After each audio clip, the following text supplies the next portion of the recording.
Sorry, আমি unmute করতে যাই, আমি আউট হয়ে গেছি। যাই হোক, ধন্যবাদ আপনাকে। আপনার শুধু শাহরিয়ার না, লক্ষ্মীপুরের একজন এমপি প্রার্থী তিনিও বলেছেন, সেটাও সামাজিক মাধ্যমে ঘুরতেছে। উনরা বলেছে যে হাসরে স্পষ্ট শোনা যাচ্ছে না, একটু কেটে কেটে আসতেছে, মেবি নেটওয়ার্কের সমস্যা করতেছে, এজন্য শোনা যাচ্ছে। এখন ক্লিয়ার? আমরা শুনতে পাচ্ছি। এখন ক্লিয়ার? হ্যাঁ, আপনার হচ্ছে যে আমি বলছি যে জামাতের একজন লক্ষ্মীপুরের এমপি প্রার্থী অলরেডি 2 দিন পর্যন্ত বলেছে, তারা 2-3টা মিটিং এ, যে হাসরে একমাত্র দাড়িপাল্লা থাকবে, অন্য কোনো মার্কা থাকবে না। ওইটার পরে ব্যারিস্টার শাহরিয়ার সাহেব বলছেন যে হাসরে উনি পাশাপাশি মিজানের কথা বলেছেন, মিজান বলে তারপর দাড়িপাল্লার কথা বলেছেন।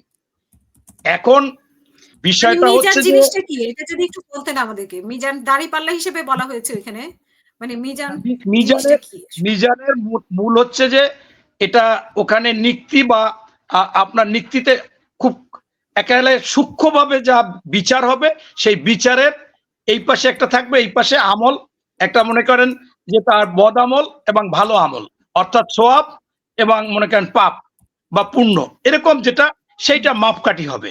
সেইটাকে যখন সে অতিক্রম করে যেতে পারবে যে না তার সওয়াব আমল বেশি, তাইলে মানে পুণ্য বেশি, সেইটা হচ্ছে মিজান। এই যে বিষয়টা, এইটাই হচ্ছে মিজানের কথা বলা হয়েছে। কিন্তু আমার কথা হচ্ছে যে এইটা কথা না, কথা হচ্ছে যে তুমি তো পৃথিবীর ব্যাপার নিয়ে চলতেছ। এখন এইটা যদি অন্য মার্কার কথা বলা, এর আগে আপনি আমার কাছে 17টা ভিডিও আছে, দায়িত্বশীল লোক, এমনকি শফিকুল ইসলাম মাসুদ পর্যন্ত বলেছে যে এই দাড়িপাল্লা মার্কা হচ্ছে জান্নাতের মার্কা, এবং এইটাই জান্নাতের টিকিট। অন্যরা যে বলে জান্নাতের টিকিট, জান্নাতের টিকিট, ঠিকই এটা জান্নাতের টিকিট, আপনারা কে কে পাইছেন জান্নাতের টিকিট, এরকমও কথা বলেছে।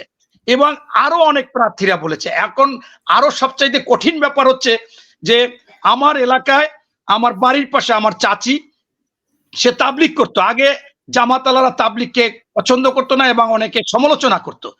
সেই চাচিকে আজকে জামাতালারা সুযোগ সুবিধা দিচ্ছে, আপনারা এখানে বসার কায়দা হবে, এইটা হবে, ওইটা হবে, লোকজনের দরকার হলে নাস্তা খাওয়াবেন। সেইখানে বয়ান করতেছে। আমি এই বাড়িতে এবার যে আমার চাচি, তো আমি গেছিলাম আমার বোনকে নিয়ে, সেখানে আমার বোনকেও বলছে যে দাড়িপাল্লায় ভোট দিলে জান্নাতে যাওয়া যাবে। এখন কিছু লোকে বলে জান্নাতের পথ দেখায়। আসলে বিষয়টা ঘুরে ফিরে মানুষকে যেভাবে যেভাবে বুঝাইতে পারতেছে, সেইটা যেমন পূজা মণ্ডপে গিয়ে বুঝাইতেছে যে তোমরাও কামিয়াব হবা, কারণ তোমাদের বিষ্ণু কৃষ্ণ যে কথা বলতো, কাজ করতো, আমাদের মোহাম্মদও সেই কাজ করতো, নাউজুবিল্লাহ। এরপরে এই যে বিষয়, সেখানে যে আবার গীতা পাঠ করে শোনা যে গীতা পাঠ করা যাবে, সেই মতিউর রহমান ঝিনাইদহ 3 আসনের এমপি প্রার্থী, আবার তিনি আবার বলে যে ইসলাম কোনো ধর্ম না, যদি জামাত ক্ষমতায় আসে সেটারও প্রমাণ করে দেওয়া হবে। এরপর আমি আপনার টকশোতে না কার টকশোতে বলছিলাম, যে ভুলে বলছে কিনা আমি জানি না, এই জামাতের সেক্রেটারি জেনারেল সে বলছে যদি আল্লাহ তাআলা জামাতকে ক্ষমতায় আনে, কোরআনের আইনও পরিবর্তন করা যাবে, নাউজুবিল্লাহ। এই যে বিষয়গুলো, এরা আসলে এই ঢাকার সেলিম সাহেব এমপি প্রার্থী, মেয়র নির্বাচন করেছিল, সে বলছে লা ইলাহা ইল্লাল্লাহ, জিতবে এবার দাঁড়িপাল্লা। বিএনপির লোকেরাও যে বলে না আমি বলবো না, কিন্তু তাদের অবস্থানটা ছোট, আর এরা বড় বড় অবস্থানে। মনে করেন নায়েবে আমির আব্দুল্লাহ তাহের সাহেব, সে বলে যে আমরা 71 সালে একটা সাংবাদিক সম্মেলনে, 71 সালে আমরা যুদ্ধ করেছি, জামাত যুদ্ধ করেছে, ভূখণ্ড এনেছে, স্বাধীনতা এনেছে, পতাকা এনেছে। তাইলে এই যে